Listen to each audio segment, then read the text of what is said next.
Hello guys, today I've got the JBL Quantum 650 and I'm going to show you why are your headphones JBL Quantum 650 disconnecting from your phone.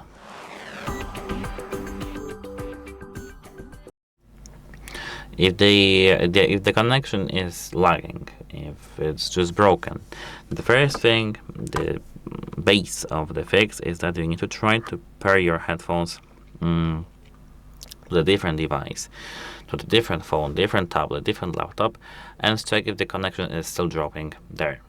If the connection isn't dropping on another device, your phone is the problem and you need to have your phone fixed. You can search for any topic actually on our channel and check it out. We probably have the fix for you because we have recorded almost every single device on the planet and still recording.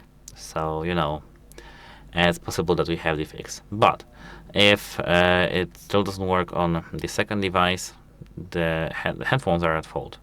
So what to do now? Try to charge your device up to 100%. Plug it to power and wait 3 to 4 hours, and so it should work after that.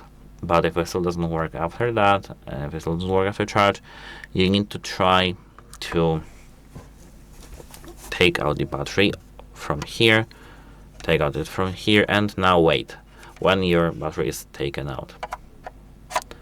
Wait a few minutes, maybe 10 minutes, and then plug it in back again. Everything should be working fine now. If it still doesn't work fine, you need to contact device support to have your device fixed because it's just broken, unfortunately. Let me know in the comment section below what happened to your headphones, and that's it for this video. Have a nice day and goodbye.